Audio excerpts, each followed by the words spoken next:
Kisah Nabiullah Hud alaihi salatu wassalam. Nabi Hud diutus kepada kaum yang disebut dengan nama kaum Ad. Mereka adalah orang-orang yang bertubuh tinggi-tinggi. Selain dari bertubuh besar, Allah berikan kemampuan, kecerdasan kepada mereka semua. Mereka adalah orang-orang yang berfisik kuat. Mereka adalah orang-orang yang pintar dalam ilmu bangunan. Pertama kali manusia yang pintar bangunan adalah kaum Ad. Tapi sayang seribu sayang, mereka sombong. Mereka melakukan kesyirikan kepada Allah. Mereka menyembah berhala-berhala. Dan merekalah kaum yang pertama datang kembali sebagai penyembah berhala setelah banjir besar kaum Nabi Nuh alaihi salatu wassalam. Diutus kepada kaum Ad, yaitu Nabiullah Hud alaihi salatu wassalam, mengatakan kepada mereka, wahai kaumku, sembahlah oleh kalian semua Allah. Apakah kalian tidak takut kepada Allah? Apakah kalian tidak bertakwa kepada Allah subhanahu wa ta'ala? Apa yang mereka katakan? Mereka menolak dengan keras ajakan dari Nabiullah Hud.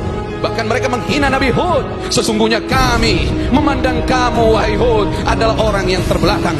Bahkan mereka katakan, kau datang kepada kami lina'budallah wahdahu, untuk menyembah Allah yang satu, terus kita suruh ninggalin gitu berhala-berhala yang kami sedang sembah, warisan dari ayah-ayah kami.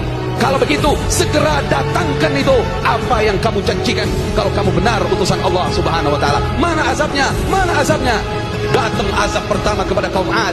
3 tahun nggak turun hujan, kemarau panjang 3 tahun.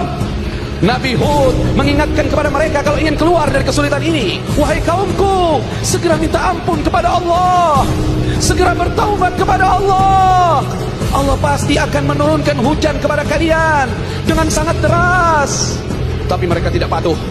Singkat kisah, Allah subhanahu wa ta'ala mendatangkan kepada mereka, datang itu awan hitam ke lembah-lembah milik mereka. Apa mereka katakan? Inilah awan yang akan mendatangkan kita hujan. Mereka keluar dari rumah mereka, berbondong-bondong ingin di bawah awan itu. Apa kata Allah?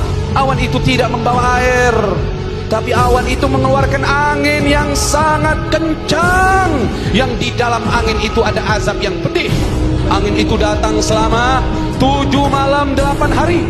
Itu mereka dilempar ke gunung yang satu, buar. Mereka seperti pohon kurma yang sudah lapuk.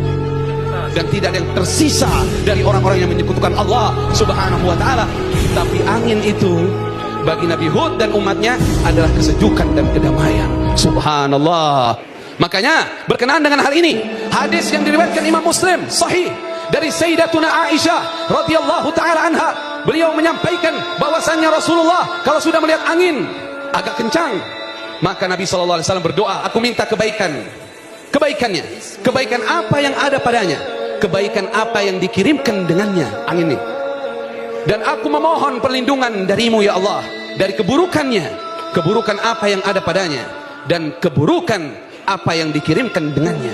Dan Sayyidatuna Aisyah mengatakan, kalau datang awan mendung, Rasulullah sallallahu alaihi wasallam itu kadang ke depan rumah, kadang ke belakang, ada kekhawatiran yang besar. Kata Sayyidati Aisyah, kenapa ya Rasulullah? Kalau datang awan kamu selalu khawatir keadaannya, tapi setelah awan itu menurunkan hujan baru kau tenang. Ya Aisyah, kita jangan seperti kaum Ad yang sudah memastikan ini awan mendatangkan hujan.